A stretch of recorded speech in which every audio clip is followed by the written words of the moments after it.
माननीय सभापति महोदय, आज इस पुराने वक्त की आखिरी रात में खड़े होकर इस नए वक्त के आगाज की नई सुबह के दिन मैं प्रधानमंत्री श्री नरेंद्र मोदी जी, हमारे अल्पसंख्यक मामलों के मंत्री किरण रिजिजू जी का मैं बहुत इस्तकबाल करता हूं। जब वक्त के ऊपर हम बात कर रहे हैं, वक्त की रुखसती का वक्त आ गया है और नई वक्त की नई सुबह होने का वक्त आ गया है।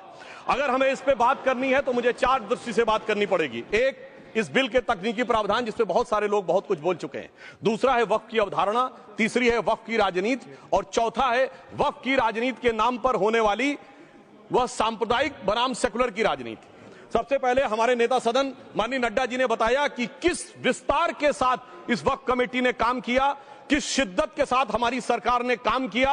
और चाहे वक्त कमेटी के जेपीसी के चेयरमैन हमारे उस सदन के सदस्य जगदम्बिका पाल जी रहे हो, हमारे मंत्री जी रहे हो, सबने जिस शिद्दत से काम किया है, तो उनके लिए मैं माननीय प्रधानमंत्री जी अपनी सरकार की तरफ से कहना चाहता हूं कि उन्होंने एक इबादत के भाव से काम किया है। तो मैं कहना चाहता हूं, इबादतों की तरह मैं ये काम करता हूं, अपने फर्ज को झुककर सलाम करता हूं, फिर भी आप खिलाफत कर रहे हैं तो तेरी मुखालफत से निखरती है शख्सियत मेरी। मैं सियासी दुश्मनों का भी बहुत एहतराम करता हूं। तो इस एहतराम के साथ मैं अब आगे का बयान शुरू करता हूं और मैं ये बताना चाहता हूं कि एक बड़ी सिंपल सी बात है जो अभी माननीय नड्डा जी ने भी कहा। दुनिया के तमाम मुस्लिम देश बता दिए, इस्लाम की धर्म स्थली सऊदी अरब, सबसे बड़ा मुस्लिम देश इंडोनेशिया, जहां खलीफत रही वहां टर्की, और जहां आईएसआईएस का इलाका वहां इराक और सीरिया, वहां कहीं भी कुछ भी नहीं है ऐसा, फिर भी हमारे यहां क्यों है कैसा। तो मैं कहना चाहूंगा सभापति महोदय, एक हिंदी में कहावत होती है, नया मुल्ला प्याज ज्यादा खाता है, परंतु यहां तो जो गैर मुल्ला प्याज बहुत खा रहा था और इतना खा रहा था कि आंसू निकल रहे थे गरीब मुसलमान के भी और देश के भी। इसलिए मैं कहना चाहता हूं सभापति महोदय, अगर छोड़ दीजिए भारत की बात करिए तो क्या ऐसी कोई शक्ति सिखों के पास है, ईसाइयों के पास है, यहूदियों के पास है, पारसियों के पास है? नहीं है। छोड़ दीजिए, इस्लाम के अंदर आइए। अगर इतना भाईचारा है तो ये सुन्नी वक्फ बोर्ड और शिया वक्फ बोर्ड अलग क्यों है मेरे भाई? जमीन पे एक दूसरे पे एतबार नहीं है, सिर्फ सियासत के लिए साथ में आने की बात है। ये भी जरा सोचने की बात है। और जो अकलियतों में भी अकलियत है, आगा खानी है, बाकी है, जो बोहरा है, उनकी तो कोई गिनती नहीं है। हमारी सरकार ने पहली बार मुस्लिम समाज के अंदर भी ईमानदारी से सबको समान प्रतिनिधित्व देते हुए एक नई सुबह के नए वक्त का आगाज किया है। इसके लिए मैं सरकार को बधाई देना चाहता हूं। और सिर्फ ऐसा ही नहीं है, मुस्लिम समाज के अनेक लोग इस प्रकार के नियमों से बहुत प्रभावित हुए और बहुत प्रताड़ित हुए, जिसके अनेक उदाहरण बहुत लोगों ने बताए होंगे। मोहम्मडन एजुकेशन सोसाइटी कोल्हापुर का केस है, ईदगाह मैदान हुबली का केस है, जिसको सुप्रीम कोर्ट ने साफ साफ उसको हुबली धारवाड़ म्युनिसिपल कॉर्पोरेशन को वापस कर दिया। अनीसा यासा वर्सेस तमिलनाडु वक्फ बोर्ड का केस है, तेलंगाना स्टेट वर्सेस मोहम्मद मुजफ्फर का केस है, हिमाचल प्रदेश वक्फ बोर्ड वर्सेस ख्वाजा खलीलुल्लाह का केस है, और सभापति महोदय ताजमहल पर भी दावा कर दिया गया। अब तो मैं पूछना चाहता हूं, और सुप्रीम कोर्ट ने अपने जजमेंट में कहा कि भाई शाहजहां के जमाने का लिखा फरमान लेके आइए, तब हम मानेंगे कि इस पे कोई दावा है या नहीं। आप सोचिए कि अगर ये वक्त का कानून इसी ढंग से चला होता तो क्या होता। अभी हमारे जॉन ब्रिटास जी और मनोज झा जी ने बहुत सारी बातें बोली थी। एक प्यास की बात बोली थी, उन्होंने उड़ीसा के ग्राहम स्टोन्स का जिक्र किया था, तो उसमें तो कांग्रेस की सरकार सीबीआई की इंक्वायरी नहीं कर पाई थी। मगर जब ताजमहल का उल्लेख आता है सभापति महोदय, तो एक प्यास मुझे याद आ जाती है। जब शाहजहां जेल में था और दूर से उस ताजमहल को देखता था और उसे सिर्फ एक सुराही पानी मिलता था और उसने औरंगजेब से कहा एक सुराही पानी और भिजवा दो, तो जानते उसने मना कर दिया। तो दुखी होकर शाहजहां ने फारसी में लिखा, ए पिसर तू अजब मुसलमानी, जे पिदरे जिंदा आप तरसानी, आफरीन हिंदुआन सदबार, जे देहंद पिदरावा मुर्दा देवम आप। मतलब तू कैसा मुसलमान है जो जिंदा बाप को पानी के लिए तरसा रहा है? तुझसे तो आफरीन 100 बार उन हिंदुओं को है जो पितृपक्ष में मरे हुए बाप को भी पानी देते हैं। और सभापति महोदय, मैं बताना चाहता हूं कि ये हमने ईमानदारी से मुस्लिम समाज के कल्याण के लिए बात की है, क्योंकि एक तरफ खड़ा हुआ है ईमानदार मुसलमान जो शराफत के साथ ईमान को गले से लगाए हुए हैं, और दूसरी तरफ कुछ चंद सरमाएदार हैं जो उस अमानत में खयानत करके शरारत के साथ उसके झंडा बरदार बनना चाहते हैं। तो ये मुकाबला किसके बीच में है? ये शराफत अली और शरारत खान के बीच में मुकाबला है। हमारी सरकार शराफत अली के साथ खड़ी है हमारी गरीब मुस्लिम के साथ खड़ी है। ये गरीबों गुर्बत वाले गुर्बत अली और सरमाएदार वाले गाजी खान के बीच का इलाका है। मगर मैं कहना चाहता हूं महोदय, एक बात मैं बहुत स्पष्ट रूप से कहना चाहूंगा, इन जरूरतमंद मुसलमानों की लड़ाई के लिए मैं कह सकता हूं कि ये गरीब मुसलमानों के दिल की कसक और कट्टरपंथी वोट के ठेकेदारों के मन की ठसक के बीच में हमारी सरकार ने उस कसक का साथ दिया है, जिसके लिए मैं मानता हूं गरीब और पसमानदा मुसलमान निश्चित रूप से उनका आभारी होगा। हाँ, मगर जब इसकी बात आती तो भी माननीय खड़गे जी भी बोल रहे थे, माननीय संजय सिंह जी भी बोल रहे थे, मनोज झा जी भी बोल रहे थे कि साहब आपके यहाँ वो कितने पुजारी हैं और कितने किस वर्ग के पुजारी हैं। तो मैं उनको बताना चाहता हूं, केवल अकेले जूना अखाड़े ने पिछले साल 71 SC ST लोगों को महामंडलेश्वर बनाया। अरे आपको हमारे सदन में बैठे हुए बाली योगी उमेश नाथ जी नहीं दिखते? वैसे तो कहा जाता है जात ना पूछो साधु की, मगर मैं बताना चाहता हूं विश्व हिंदू परिषद के 50,000 से अधिक पुजारी ट्राइबल्स में जो शेड्यूल कास्ट है जो काम कर रहे हैं। मगर मैं हद अदब से पूछना चाहता हूं, बताइए मुल्ला मौलवी मुफ्ती मुकर्रम बारी हाफिज में से कितने पसमंदा हैं? उसमें कितने जुलाहा अंसारी घोसी बताइए मिरासी कितने हैं? बाकी छोड़िए, पसंदला बोर्ड में है क्या? अरे वक्फ बोर्ड में है क्या? इसीलिए मैं कहता हूं खुद मियां फजीहत दूसरों को नसीहत। अगर ईमानदारी से बात करनी है तो उस पर आगे। मगर मैं एक बात और कहना चाहूंगा कि हमारी जो सरकार ने नाम दिया है, इसको उम्मीद नाम दिया है, और ये उम्मीद है किसके लिए? उस ईमानदार मुसलमान के लिए और देश के हर खास व आम के लिए ये उम्मीद है। मगर सभापति महोदय, कुछ लोग वो हैं जो उम्मा का ख्वाब पाले हुए थे। उम्मा शायद हमारे बहुत से लोग समझते हो ना समझते हो, पूरी एक एंटायर जो इस्लामिक खलीफत और राज होता है उसको उम्मा कहते हैं। उम्मीद वालों को तो उम्मीद की नई रोशनी दिख रही है, उम्मा वालों की उम्मीद पे पानी फिर रहा है। तो ये उम्मीद और उम्मा के बीच का भी मामला है। परंतु मैं ये भी कहना चाहूंगा सभापति महोदय, इसके बाद सिर्फ ऐसा ही नहीं था, प्रॉपर्टीज के ऊपर, तमाम सरकारी प्रॉपर्टीज पे जिसपे बहुत डिटेल में हमारे साथी लोग गए, मैं डिटेल में नहीं जाना चाहता। भोपाल का विषय है, हैदराबाद का विषय है, मुंबई का है, लखनऊ का है, पटना का है, बहुत प्रकार से है। माननीय लालू प्रसाद यादव जी का विषय जब बताया गया था तो बहुत ज्यादा हमारे मनोज झा जी बोल रहे थे, तो अब मैं उसके डिटेल में नहीं जाना चाहता हूं। सबने वो वीडियो देखा है। बस एक लाइन में उनके लिए कहना चाहूंगा, वो कुछ भी बोल रहे, जिसे कहते हैं बिगड़ी बात बने नहीं, लाख करो किनकोए, रहीमन बिगड़े दूध को मथे न माखन होए। अब जो बोलना था वो बोल चुके, सबके सामने वो आ चुका। अब एक बात और है, दूसरे धर्म स्थलों के बारे में विषय आता है, तो मैं याद दिलाना चाहता हूं केरला के कैथोलिक चर्च ने 31 मार्च 2025 को जो लिखा, सिर्फ उसकी लास्ट की 2 लाइन बोलना चाहता हूं। We request the central government to get the amendment bill passed as early as possible so that the tears of thousands of suffering people in the place like Munambam can be wiped out only by a legal amendment that can provide a permanent solution to their suffering. We urge all the MPs from opposition party to support the bill so that the historic legislation can become unanimous. मगर सभापति महोदय, ये अल्पसंख्यकों की बात करने वाले जब अल्पसंख्यक की बात आती तराजू पे तोलते हैं, किसका वेट ज्यादा है, किसकी धमक ज्यादा है, किसकी खनक ज्यादा है, फिर तय करते हैं कि माइनॉरिटी के साथ आना है, किस माइनॉरिटी के साथ नहीं आना है। और मैं एक और बात कहना चाहता हूं, तमिलनाडु के तिरुचेरी मंदिर की बात आई, यमुनानगर में गुरुद्वारे की बात आई, केरल में क्रिश्चियन कम्युनिटी की जमीन की बात आई। बहुत सारे लोग प्लेसेस ऑफ वर्शिप के एक्ट की बात करते हैं, तो as per places of worship act Tamil Nadu का मंदिर का तो स्टेटस नहीं चेंज हो सकता भाई। 15 अगस्त 47 के बाद किसी प्लेस ऑफ वर्शिप का स्टेटस नहीं चेंज हो सकता, तो वक्फ बोर्ड को क्लेम फॉरफिट कर देना चाहिए, because it is in contrast to the places of worship act. परंतु अब सुनिए, यही गुरुद्वारे के बारे में भी होना चाहिए। मगर सभापति महोदय, चाहे वक्फ बोर्ड का एक्ट हो, चाहे प्लेसेस ऑफ वर्शिप एक्ट हो, एक ही को फायदा होना है, जिसे कहावत में कहते हैं खरबूजा छुरी पर गिरे या छुरी खरबूजे पे गिरे, आखिर में कटना भगवे रंग के खरबूजे को ही होता है। अब मैं यह भी बताना चाहता हूं कि इन संपत्तियों के द्वारा जो कुछ हुआ, उन्होंने इतनी चीजों को लिया है, इतनी चीजों को लिया है। एक पुराना उर्दू का शेर है कि मिटे नामियों के निशान कैसे कैसे, और ये जमीन खा गई आसमां कैसे कैसे।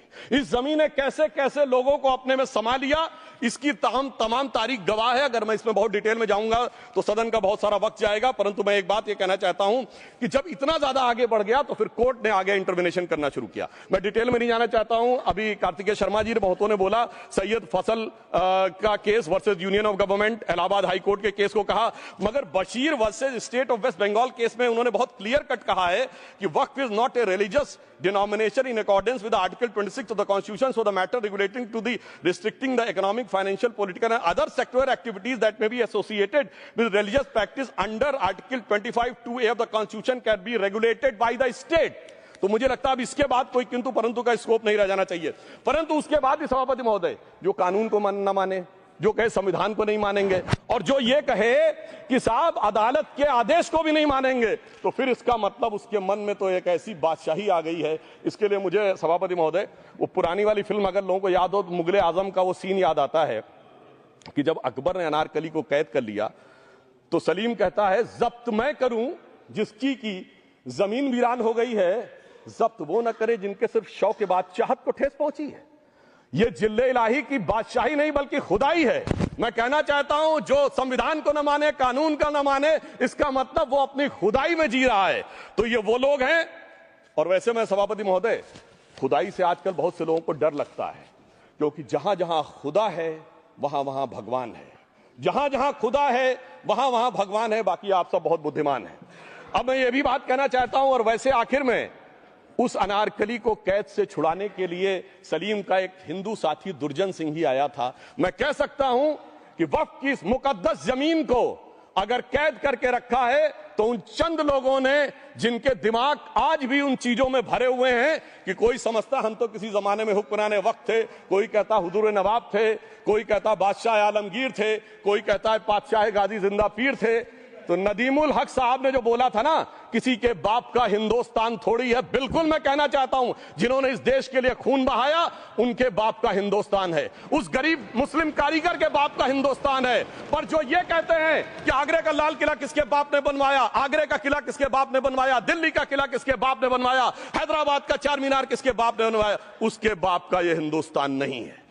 और उसके बाद भी जो आप करना चाहते हैं, अगर इस रास्ते में आप कांटे बिछाना चाहते हैं, तो उनके लिए एक लाइन कहना चाहता हूं सभापति महोदय, तेरी तमन्ना है पर हम खार न बोने देंगे, खार कांटों को कहते हैं, तेरी तमन्ना है पर हम खार न बोने देंगे, तुझे हम राह की दीवार न होने देंगे, तू सबको रौंद कर आगे जो निकलना चाहे हम तेरी इतनी भी रफ्तार न होने देंगे। और इसीलिए हमारी सरकार ने इस विषय के ऊपर एक सही और सटीक प्रयोग करने का प्रयास किया है। मैं दूसरी बात यह भी बताना चाहता हूं, हमारे डीएमके के तिरुचि शिवाजी ने अनायास अकारण यह बात बोली थी कि उस समय जब जिन्ना का उल्लेख करते हुए उन्होंने कहा कि पार्टीशन के समय, तो मैं उनके सुलभ संज्ञान के लिए बता देता हूं, 1946 की कॉन्स्टिट्यूएंट असेंबली में मद्रास प्रेसिडेंसी में 30 आउट ऑफ 30 सीट जो थी वो मुस्लिम लीग ने जीती थी विद 95% ऑफ वोट्स, और एक भी मुस्लिम वहां के बाद बाहर नहीं गया। इसलिए मैं ईमानदारी से कहना चाहता हूं, फैक्ट को समझिए। और जो मद्रास प्रेसिडेंसी के मुस्लिम लीग के अध्यक्ष थे और पीजे पोकर साहब बहादुर और मोहम्मद इस्माइल, वही बाद में इंडियन यूनियन मुस्लिम लीग के अध्यक्ष बने, और उन्होंने 28 अगस्त 1947 को सेपरेट इलेक्टोरेट मांगे, जो कोई जाके कॉन्स्टिट्यूएंट असेंबली की डिबेट में पार्लियामेंट किया। आप वेबसाइट पे पेज नंबर 270 पे जाके पढ़ लीजिएगा। सरदार पटेल ने बड़े गुस्से में इस बात को कहा, अब जो हो गया सो हो गया, एक रात में दिल नहीं बदल गया, मगर अब देश के लिए कैसे आगे बढ़ना है उसके लिए ईमानदारी से आगे आओ। और खैर मैं अंबेडकर जी और पटेल जी के बहुत सारे वो कोट कर सकता हूं, सारी बातों को छोड़िए, मगर अफसोस की बात यह है सर कि अभी मनोज झा जी ने बोला था हम में से कोई शक है, कोई हूण है और ये करिए। अरे भैया जमाने चले गए, अब जेनेटिक सीक्वेंसिंग का जमाना आ गया है।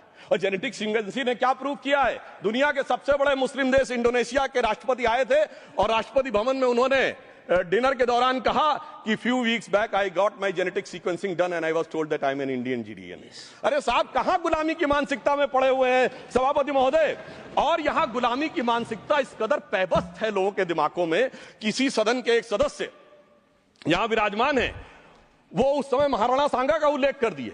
मैं ईमानदारी से कहता हूं एक भी इंडियन सोर्स में इसका उल्लेख नहीं है, सारे के सारे फॉरेनर्स और लुटेरों के सोर्स में उल्लेख है। इसीलिए मैं कहता हूं ये गुलामी के जिन्होंने गुलाम बनाया उनके सोर्सेस पे यकीन ना करिए। और वैसे थोड़ा सा आउट ऑफ कॉन्टेक्स्ट हो तो ये भी बोल दूं, हमारे सदन के बहुत सदस्यों को नहीं पता होगा, अलेक्जेंडर के आक्रमण का किसी भारतीय सोर्स में कोई उल्लेख नहीं है, पोरस नाम के किसी राजा का उल्लेख नहीं है, सिर्फ और सिर्फ ग्रीक में है। इसलिए गुलामी की मानसिकता से बाहर निकलिए, तब इन चीजों को आप सही ढंग से समझने में सफल होंगे।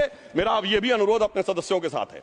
वक्त की अवधारणा के बारे में बहुत कुछ बोला जा चुका है कि ये ओरिजिनली कहां से आया, पर मैं इतना कहना चाहूंगा, सबसे पहले वक्त का उल्लेख आता है जब ससनिड एम्पायर को खलीफा उमर ने कैप्चर किया, तो आज का जो सदन इराक है उसके इलाके को उन्होंने वक्फ डिक्लेयर किया और वो स्टेट के द्वारा कंट्रोल होता था। स्टेट के बारे में माननीय नड्डा जी ने अभी बताया कि बड़े बड़े देशों में किस ढंग से होता था।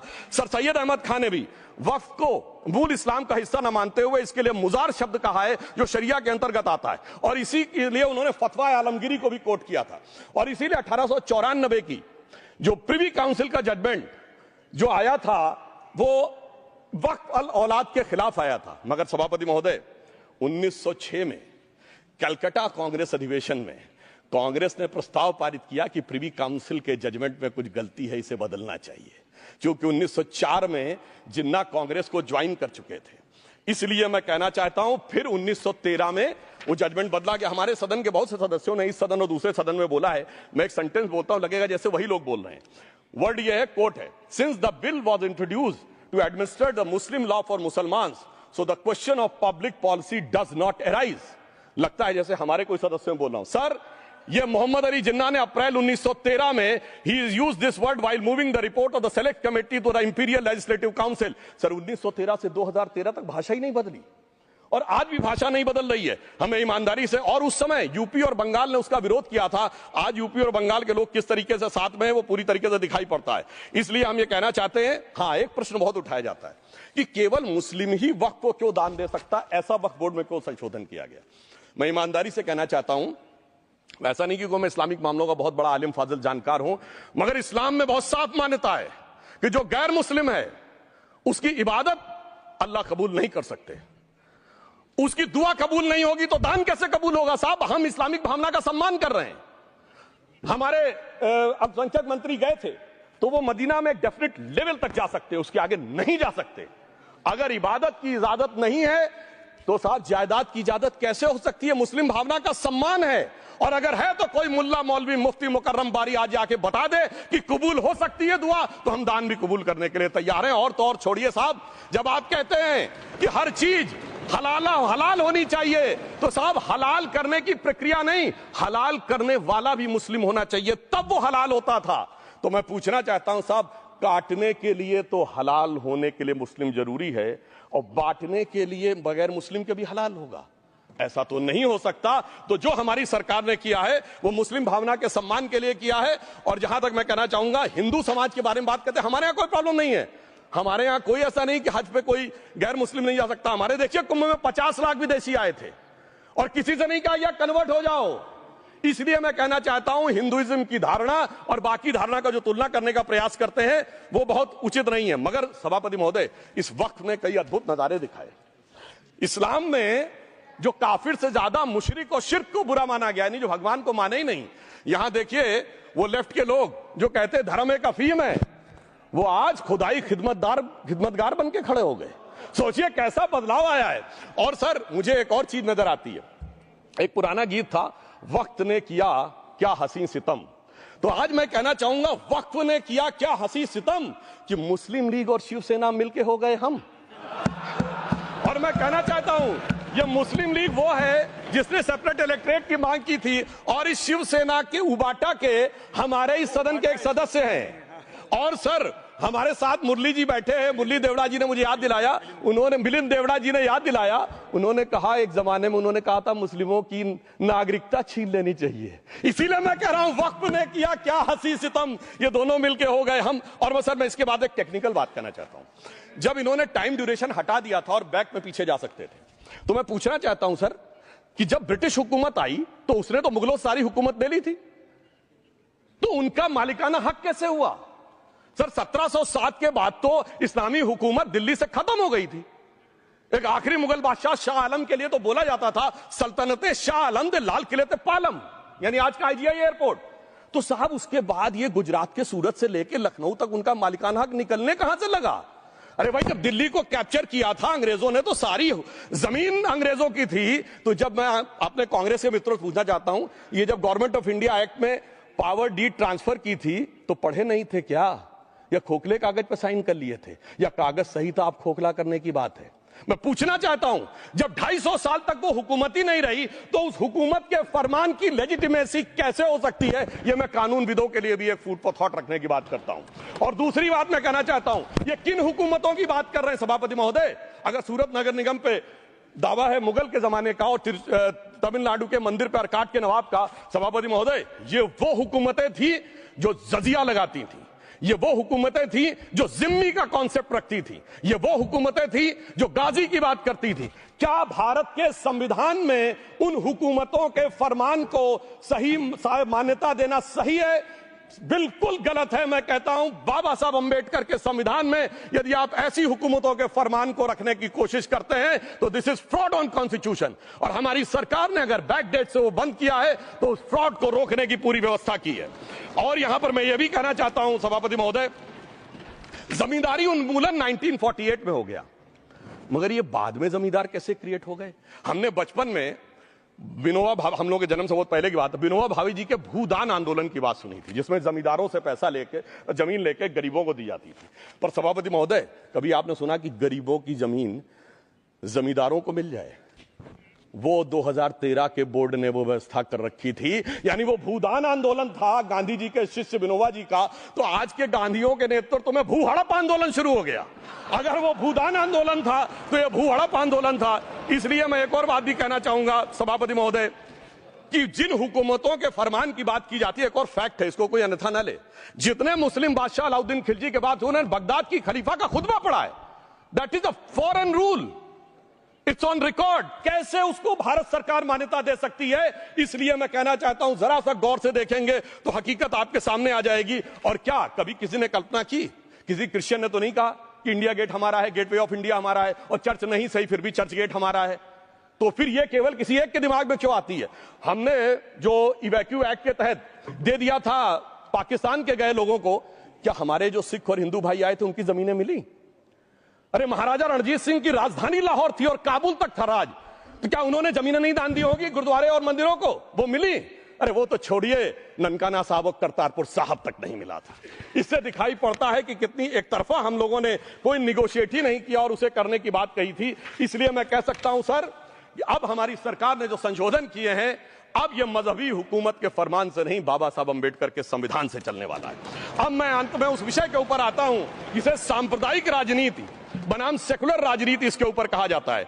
सभापति महोदय, मैं बताना चाहता हूं कि जब आजादी मिली उसके बाद क्या किसी ने डिमांड किया था कि हमें वक्फ बोर्ड चाहिए? नहीं किया था। फिर क्यों 54 में दिया गया? किसी मुस्लिम ने डिमांड किया क्या कि मदरसे चाहिए? फिर क्यों दिया गया? मुस्लिम समाज तो राष्ट्र की मुख्य धारा में आने को तैयार था, इसीलिए यूसुफ खान, दिलीप कुमार के नाम से आने में उन्हें कोई प्रॉब्लम नहीं थी। महजबीन बानो को मीना कुमारी के रूप में आने में प्रॉब्लम नहीं थी। मुमताज बेगम को मधुबाला बन के आने में प्रॉब्लम नहीं थी।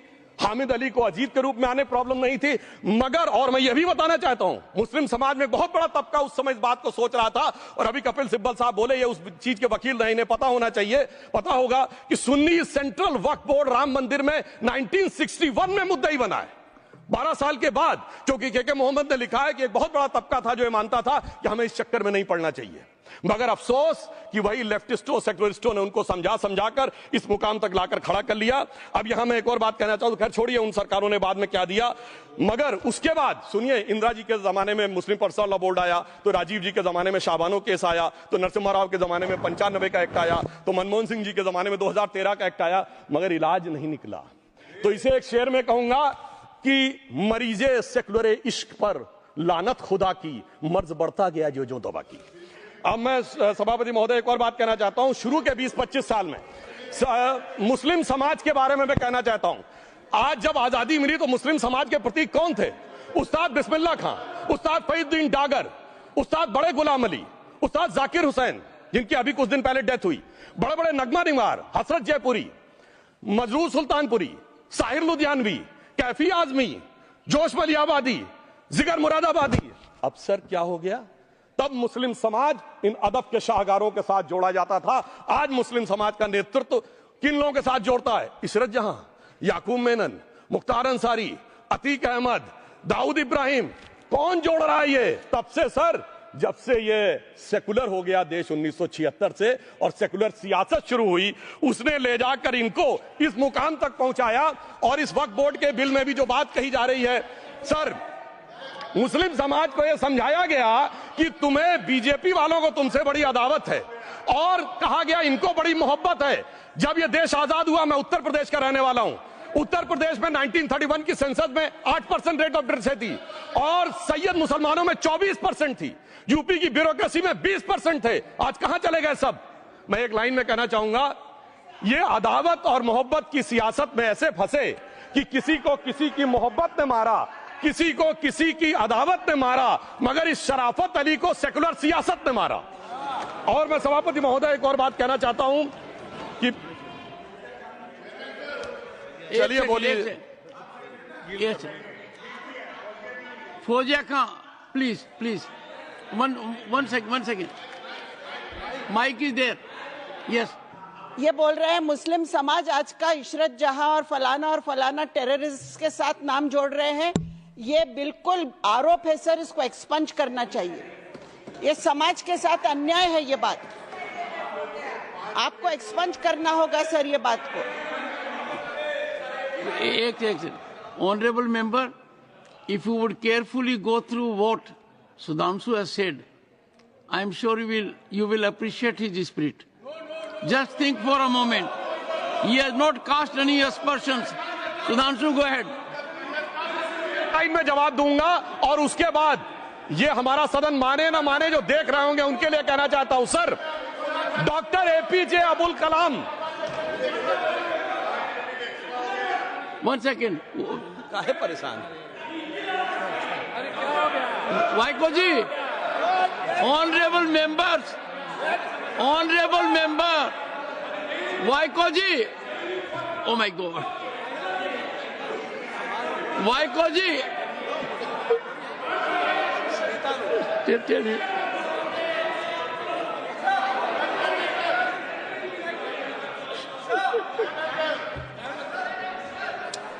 ऑनरेबल एसएम को जी हिंदी समझ रहे हैं।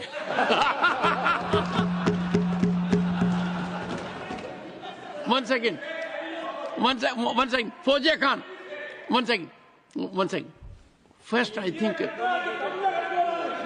One second. सर क्या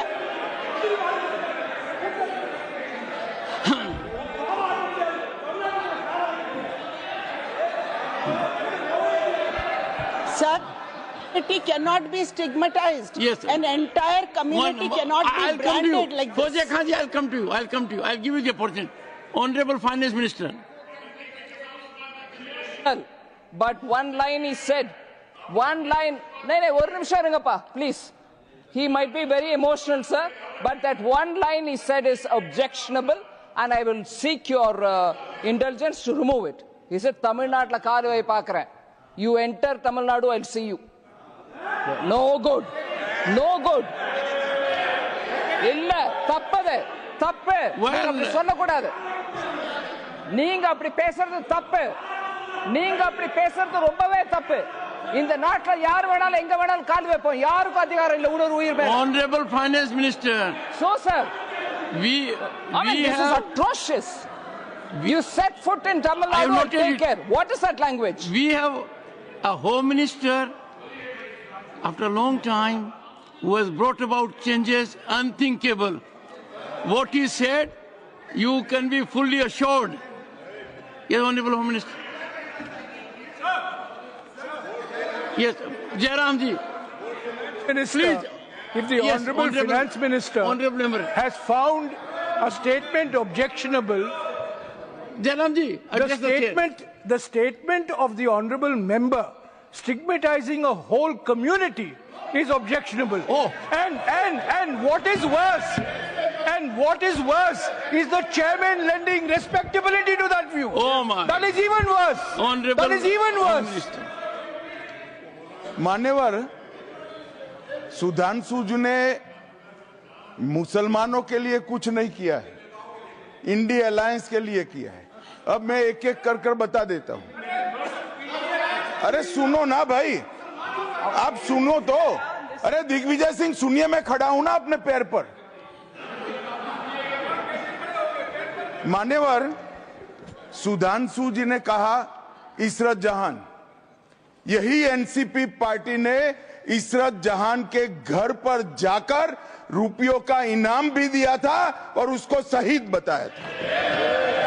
दूसरा कहा अतीक अहमद किस पार्टी से थे? इंडिया अलायंस की। दूसरा कहा अंसारी किस पार्टी से? कांग्रेस और इंडिया अलायंस के। ये सारे नाम आपके साथ जुड़े हैं भाई। उल्टा उन्होंने तो मुसलमान कम्युनिटी से तो ढेर सारे शायरों का नाम दिया जिन्होंने साहित्य की सेवा की और ढेर सारे साहित्य की रचना की। मन Sudhanshu, he is not yielding now. Sudhanshu. सबसे पहले मैं तमिलनाडु का जवाब देना चाहता हूं। Yes. सभापति महोदय, तमिलनाडु से ही डॉक्टर एपीजे अबुल कलाम थे और मैं सारे सदन से कहना चाहूंगा डॉक्टर कलाम का नमाजे जनाजा और याकूब मेनन का नमाजे जनाजा एक ही दिन हुआ। कितने लोग याकूब मेनन के नमाजे जनाजा में गए और कितने डॉक्टर कलाम के नमाजे जनाजा में गए? डॉक्टर कलाम मेमोरियल पे कितने लोगों की फोटो है? दिखाएं मुझे, सोशल मीडिया पे पोस्ट की हो। मगर अफजल हालात का मारा था, आपके एक मंत्री का ऑफिशियल ट्वीट है, वो इस सदन के सदस्य नहीं तो मैं नहीं बोल रहा हूं। याकूब मेनन की जुडिशियल किलिंग हुई, आपके एक नेता का, मिनिस्टर का ऑफिशियल ट्वीट है, सदन के सदस्य नहीं है इसलिए नहीं बोल रहा हूं। और सर 26/11 आरएसएस ने कराया, सदन के सदस्य बैठे हुए हैं। हाफिज साहब और सुनिए जाकिर नायक शांति का मसीहा सदन में सदस्य बैठे हुए हैं। सर किसने जोड़ा? मैं नहीं कह रहा हूं जोड़ा, हमने किससे जोड़ा मैं बताना चाहता हूं। मैं अपनी बात, सर मैंने नाम किसी का नहीं लिया। सर आपने उड़ता तीर क्यों पकड़ लिया? सर मैंने नाम नहीं लिया, उड़ता तीर क्यों पकड़ लिया? सर मैं पूरी बात करूं। सर मैं कहना चाहता हूं हमारी सोच मुस्लिमों के बारे में और इनकी सोच में क्या अंतर है। देखिए जिन लोगों ने मुस्लिम हिस्ट्री नहीं पढ़ी उन्हें मैं बताना चाहता हूं। एक दो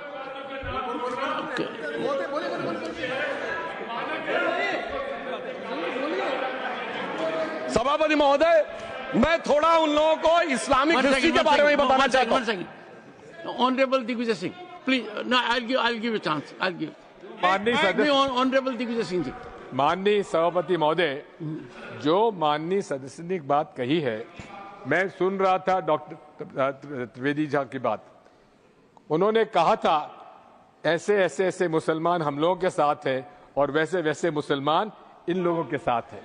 बात यह है कि आपने जिस तरह से इस पूरी बात कही है ये घोर आपत्तिजनक है, अपमानित करती है और जो माननीय सदस्य ने भी मेरे बारे में भी कहा है मैं उनकी निंदा करता हूं। Honorable Home Minister. Honorable Home Minister. Honorable Home Minister. एक सेकंड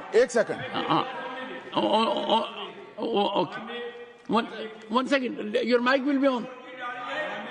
महोदय, मुझे ये सब कहने की जरूरत नहीं है, लेकिन जो गुजरात में दंगे और फसाद हुए कौन कौन उसके लिए जिम्मेदार थे बताइए। Honorable Home Minister.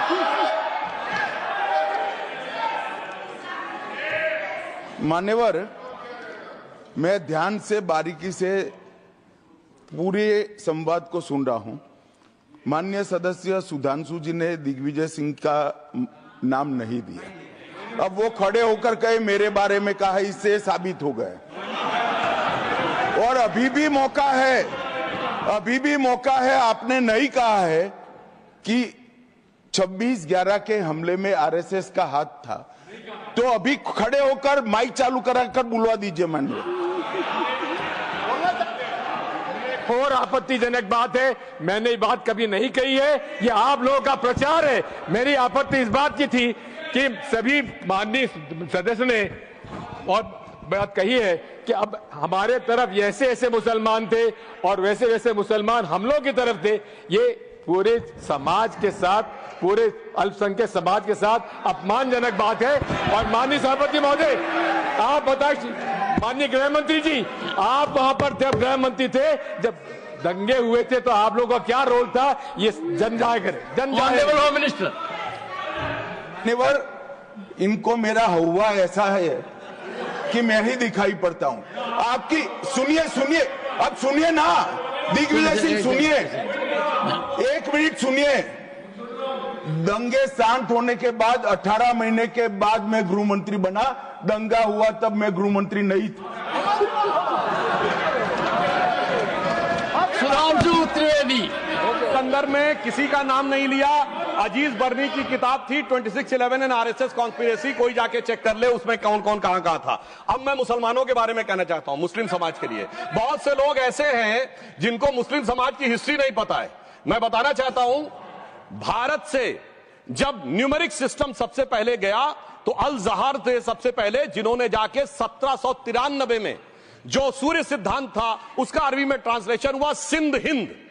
और हम बता रहे हैं हम किस तरह के मुस्लिम को साथ रखते हैं। डॉक्टर कलाम से बड़ा आलिम इस्लाम में साइंसदान नहीं हुआ, और आरिफ मोहम्मद खान साहब जो बिहार के गवर्नर हैं उनसे बड़ा आलिम फाजिल मुसलमान आज सियासी जमात में तो नहीं होगा, यह मैं दावे के साथ कह सकता हूं। मगर मैं बताना चाहता हूं सर, उसके बाद उन्होंने एक किताब लिखी, एक सर 10th सेंचुरी के मुस्लिम राइटर थे जिन्होंने किताब लिखी, उसका नाम था the compendious book of balancing and completion according to Hindu calculation, जिसको शॉर्ट में अल जब्र कहा गया, और वहां से अलजबरा निकला, और सर उसके बाद अल ख्वारिज्म आया। और सर आज मेरे ख्याल से सदन के बहुत से लोगों को नहीं पता होगा, ये जो एल्गोरिथम वर्ड है ये अल ख्वारिज्म से आया हुआ है। एक जमाने में इस्लाम में बैतुल हिकमत था, यानी वो सबसे बड़ा हिकमत का केंद्र था, जब एक से एक लोग होते थे। बहुतों को नहीं पता होगा कि कोलंबस ने जिस नक्शे के थ्रू दुनिया ट्रेवल किया था वो बनाने वाला भी एक मुस्लिम था, अल इदरीसी।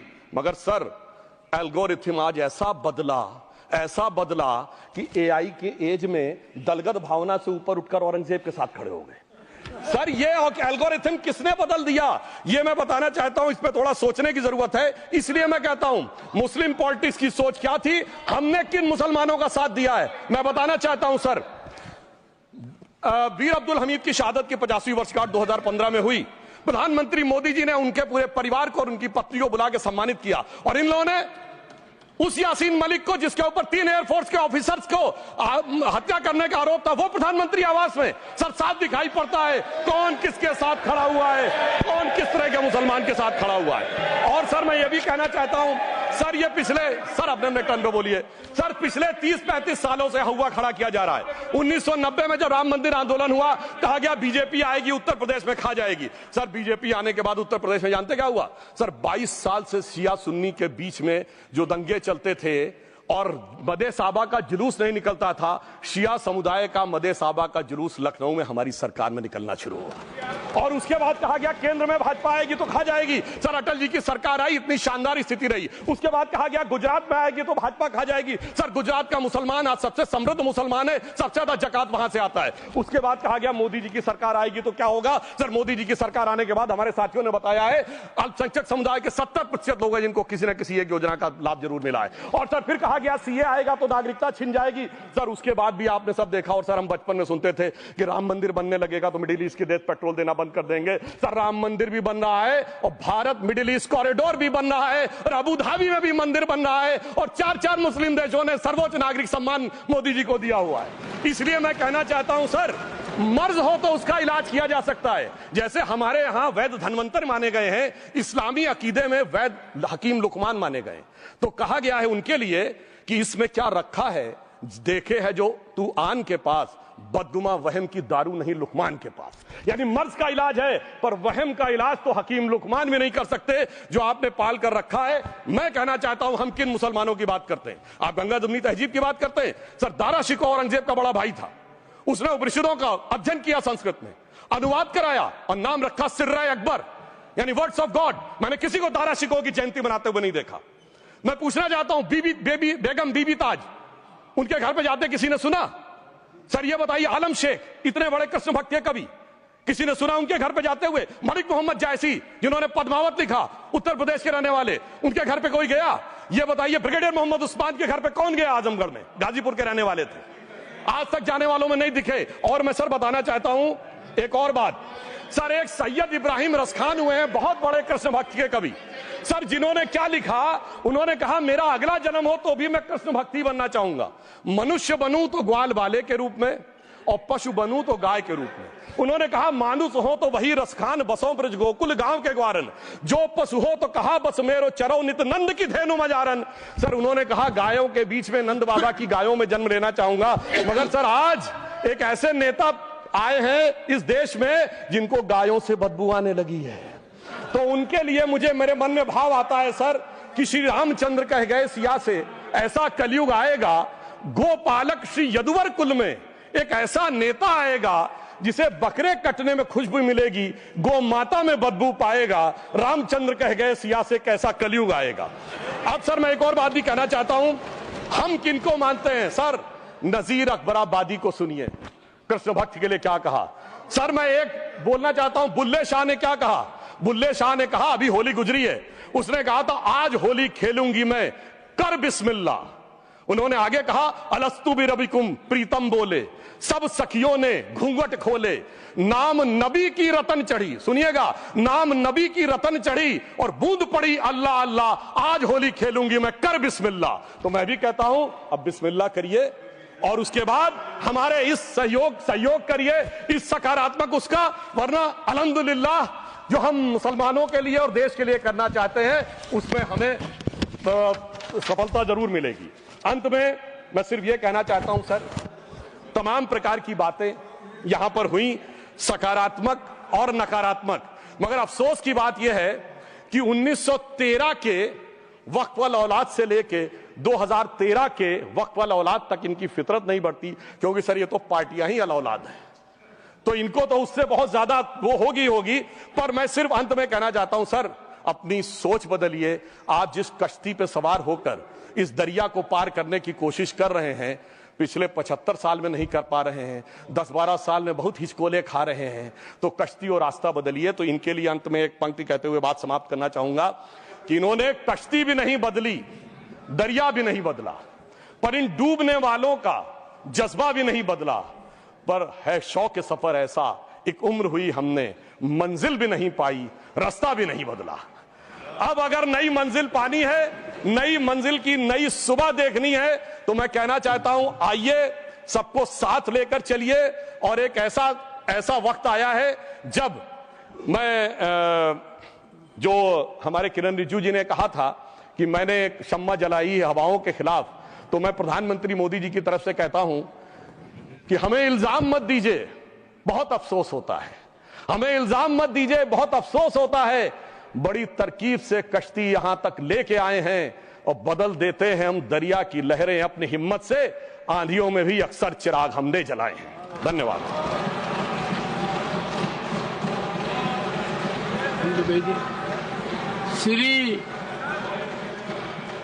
श्री जावेद अली खान, क्या point of order?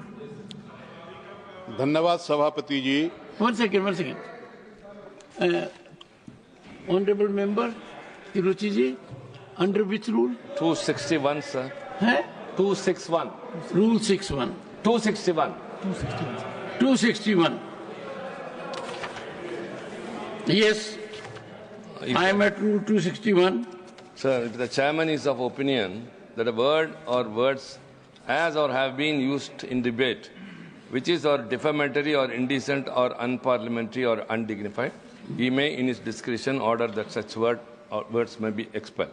Good. I know the rule. Sir, I was hearing the translation, sir, and he was telling about good intention Muslims and evil intention Muslims. Evil is an unparliamentary word, sir. Kindly explain it. While the Honorable Member Parliament Sudhanshu Trivedi has said enough on it, I reserve my order and you will have it tomorrow in detail on this point. No, I have reserved my order. I will go through every word and I do it quite tomorrow itself. Jairamji, tomorrow itself. Tomorrow itself. No, will tomorrow come? And I am surprised कि chairman becomes easy punching bag. आपने 2 बार पिछले 20 minute में कहा है, I am lending strength to this narrative. So you supported him? Yes. You supported him? I support, once again, I support everything which is good, everything which is constitutional, everything which we need to follow as decorum. And I have said so on number of occasions. There are occasions when I have supported you. Don't forget that I have supported you. That you are one of those members who regularly attend parliamentary proceedings. You are very well prepared on occasions. I appreciated your contribution when Disaster Management Act bill was introduced in 2011.